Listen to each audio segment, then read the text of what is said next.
Assalamualaikum warahmatullahi taala wabarakatuh. Kembali lagi di channel Elza FJR ID.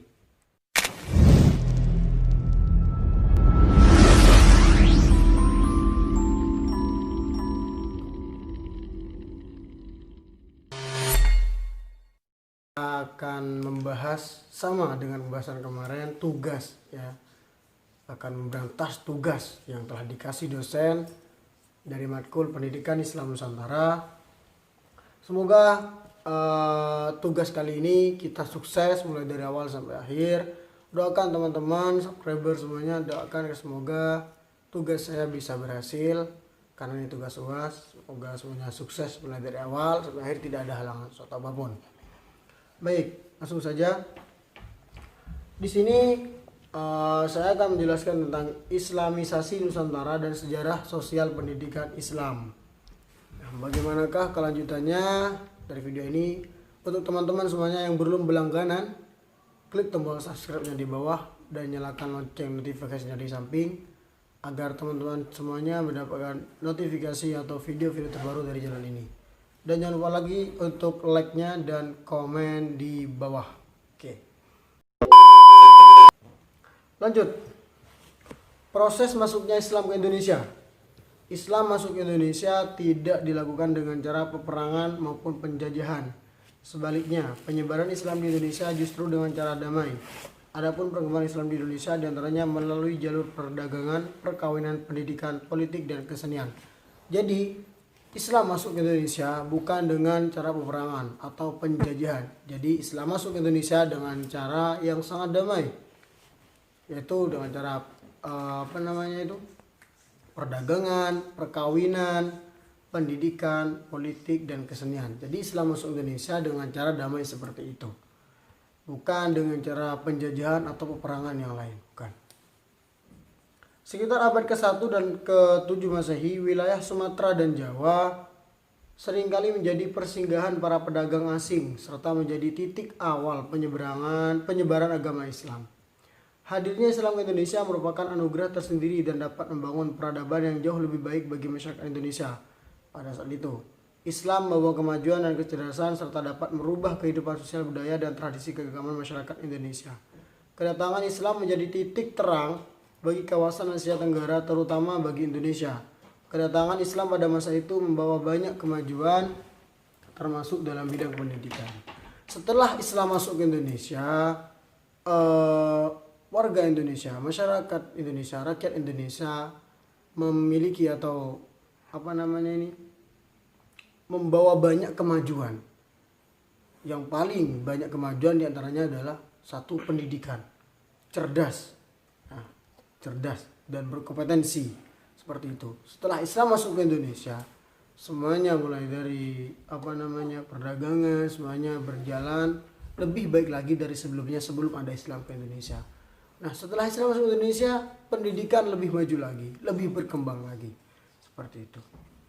Nah, di sini ada 3 pembahasan perkembangan Islam di Indonesia melalui berbagai bidang. Ada 3 pembahasan. Yang pertama bidang politik, yang kedua bidang seni dan budaya, dan yang terakhir bidang pendidikan.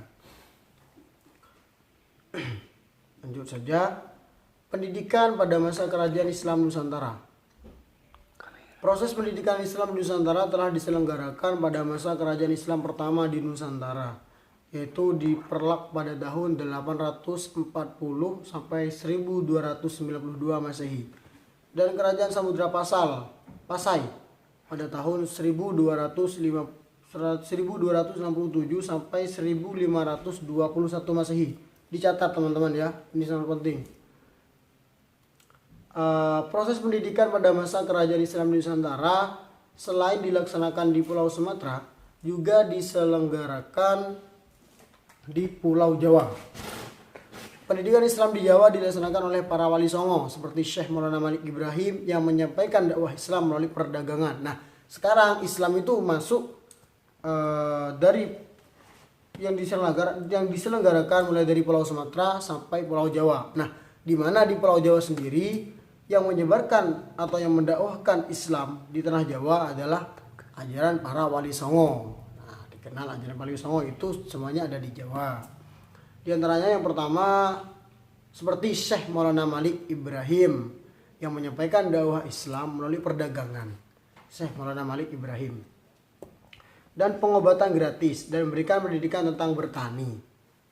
Syekh Maulana Malik Ibrahim itu berdakwah melalui perdagangan dan memberikan obatan gratis dan memberikan pendidikan tentang bertani.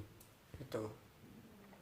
Selain itu ada juga Sunan Ampel di Surabaya pada tahun 1443 Masehi dengan dakwahnya soal akidah dan ibadah.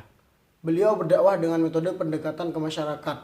Sunan Ampel yang turut andil dalam proses pengembangan Islam seperti mendirikan pondok pesantren, dan masih ada lagi para tokoh atau ulama wali songo lainnya seperti Sunan Kudus, Sunan Bonang, Sunan Kalijaga, dan lain-lain yang menyebarkan Islam di Pulau Jawa. Jadi salah satunya seperti Sunan Ampel, Syekh Maulana Malik Ibrahim juga seperti itu menyebarkan agama Islam di Pulau Jawa. Salah satunya seperti Sunan Ampel menyebarkan Islam di Pulau Jawa itu dengan dakwahnya soal akidah dan ibadah yang langsung turun ke masyarakat, terjun ke masyarakat. Itu adalah salah satu dakwah yang disampaikan di tanah Jawa. Salah satunya yang menyampaikan adalah ajaran Wali Songo. Terus penjajahan Belanda. Pada masa penjajahan Belanda, hegemoni politik dipegang oleh kekuatan VOC yang didirikan pada tahun 1755. Semakin kuatnya kekuasaan kolonial Belanda, Raja Jawa kehilangan kekuasaannya. Rakyat kehilangan kepemimpinan, eksploitasi kekayaan dan hasil bumi untuk kepentingan pemerintah kolonial Belanda. Dalam situasi yang demikian itu, pendidikan di Indonesia pada zaman penjajahan mengalami kemunduran bila dibandingkan pada era masuknya Islam ke Indonesia. Masyarakat Indonesia sudah menjalani proses pendidikan, terutama pendidikan Islam. Namun, tatkala penjajah Belanda memecapkan kukunya di bumi pertiwi, Belanda tidak lagi peduli dengan perkembangan pendidikan bangsa Indonesia, khususnya pendidikan Islam. Hal ini disebabkan oleh ketakutan Belanda terhadap Islam dan semboyan penjajahan Belanda, gold atau kekayaan, gospel atau keagamaan, dan glory atau kejayaan yang menjadi latar belakang sistem. Ya, mungkin teman-teman ini saja yang bisa saya sampaikan. Sedikit banyaknya kita sudah memetik pelajaran dari tugas saya ini, di mana tugas saya menjelaskan tentang masuknya Islam ke Indonesia seperti apa. Mungkin dari teman-teman yang belum paham tentang masuknya Islam ke Indonesia, tontonlah channel ini terus ya. Dan tonton channel ini dengan sebaik mungkin ya, karena ini memang tugas UAS. Saya lakukan ini dengan sebaik mungkin. Apa yang saya sampaikan tadi saya mengambil bukan dengan definisi saya sendiri, tapi memang ini adanya benar, nyata seperti itu. Karena memang masuknya Islam ke Indonesia dengan jalur perdagangan, perkawinan, dan lain-lain, bukan dengan cara penjajahan. Jadi untuk teman-teman yang belum paham tentang masuknya Islam ke Indonesia, maka tonton channel ini, dan selebihnya nanti teman-teman bisa searching di internet. Itu ya, biar tidak panjang lebar, saya akhiri dulu. Untuk teman-teman yang belum berlangganan, klik tombol subscribe-nya di bawah, nyalakan lonceng notifikasinya di samping, dan klik tombol like dan komen di bawah sebanyak-banyaknya. Saya akhiri dulu. Wassalamualaikum warahmatullahi wabarakatuh.